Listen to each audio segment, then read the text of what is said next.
The Seerah of Muhammad sallallahu alaihi wasallam, part 10. So now Allah in His divine decree wishes that the Zamzam well should be found, should be rediscovered, and this should be done by none other than Abdul Muttalib, the grandfather of Rasulullah sallallahu alaihi wasallam. As I've said many times before, this is all divine intervention. This is not coincidental.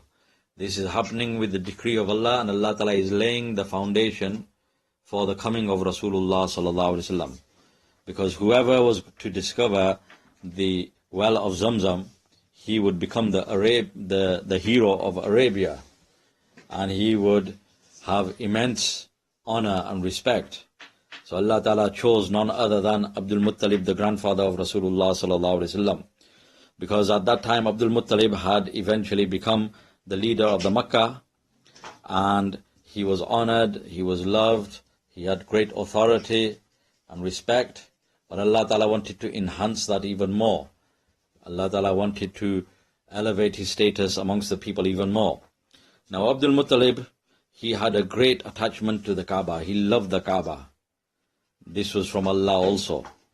He was on the deen of Ibrahim alayhi salam, and he loved the Kaaba, and he loved the family of Ibrahim alayhi salam. So he loved the fact that Hajra alayhi salam and Ismail alayhi salam were buried in the Hatim, and so he often sat in the Hatim.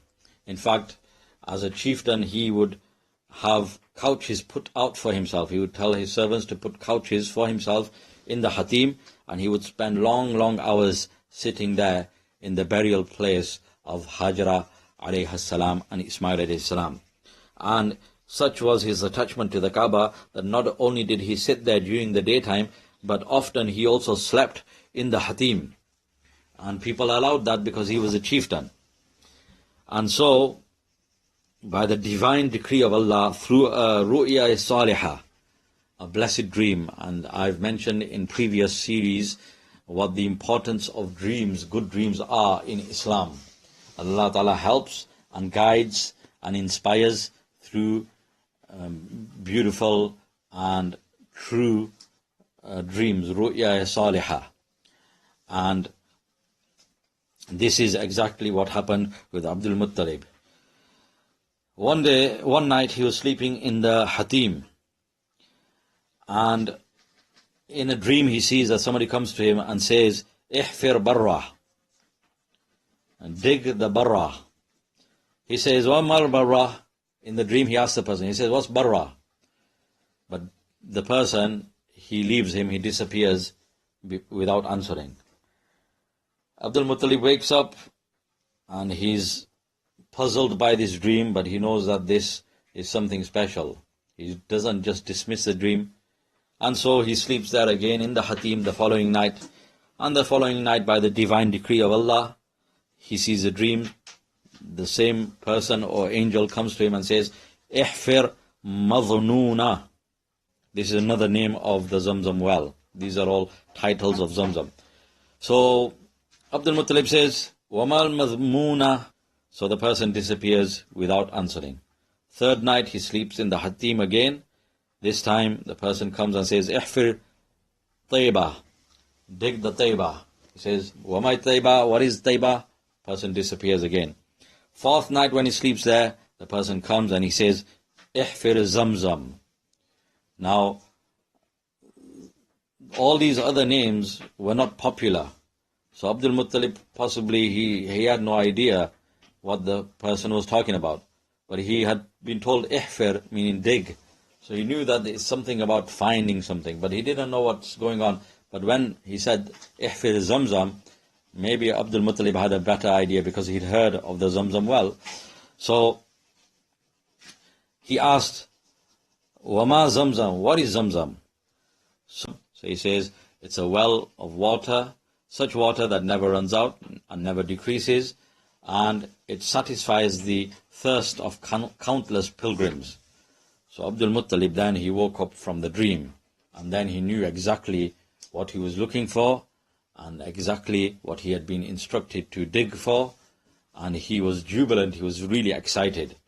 And just before I go on, let me explain that the other words that the person or the angel had used for zamzam in the dream, barra, mazmuna, tayyiba, these are all qualities of zamzam and different titles for zamzam, and they mean things like pure and plentiful and abundant and vast. So these are names that describe the qualities of zamzam water. So Abdul Muttalib now, he wakes up and, in the dream also, after the angel or the person tells him what zamzam water is, my daughter is looking at me and laughing because I keep forgetting to mention things, forgive me. So now, after he enumerates the qualities of zamzam, the angel or the person, and tells him what zamzam is, then he tells him where to dig also. He gives him the exact location. He says that where there is dung and blood, and where you find an ant's nest, and where the raven pecks the ground, that is where you must dig. So he gives him 3 signs. He says where there is blood and dung, and where you'll find an ant's nest, and where the raven, bird, or the crow, comes and pecks the ground, that is where you must dig. Abdul Muttalib awakes from the dream. He is extremely excited and jubilant. And to thank Allah, first of all, he starts doing tawaf. He finishes the tawaf. He comes upon the multazam, the place between the Hajr-e-Aswad and the door, which was a special place and still is a special place to do dua, to make dua, and it's a place where duas are accepted. So he stands there and he starts crying to Allah that, oh Allah, you've shown me this, oh Allah, help me, guide me, help me. And as he's making this dua, he hears the flapping of a bird. He turns around and he sees that there is a raven or a few ravens, and they are pecking the ground. And he knew instantly that this is it now. These are the signs. Because the other sign was the place where there is dung and where there is blood. Now the place where the raven was pecking the ground, as Abdul Muttalib turned round, he saw that the place where he's digging is between, where he's pecking on the ground, is between the 2 idols, Asaf and Naila. So Abdul Muttalib instantly knew that this is a place. Why? Because the people, as I've mentioned before, the mushrikeen, the idolaters of Makkah, they used to sacrifice their animals between these 2 idols, thinking that these idols are our gods, and therefore we make our sacrifices, make our qurbani between these 2 idols. So there was always blood and dung in that place. So Abdul Muttalib instantly knew. And on top of that, the raven was also pecking on the ground. Abdul Muttalib quickly moved to that place, and when he got close, he looked carefully and he also found an ant's nest. Ants were going into the ground and coming out of the ground. So he was so jubilant and excited, he quickly went home and he got 2 pickaxes, one for himself and one for his one and only son, whose name was Harith. And so he took his son with him, and then they started digging at that place between the 2 idols, Naila and Isaf, and where the raven had been pecking and where there was the ant's nest.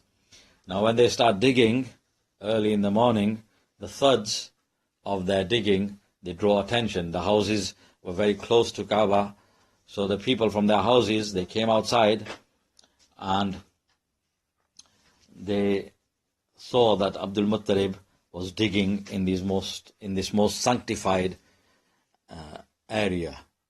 Now, the people, as I've mentioned before, they used to respect the Kaaba, and they could not tolerate anyone desecrating the Kaaba, and so they could not tolerate the fact that Abdul Muttalib now, although he's a chief and he's well respected, he's digging in this place. They could not accept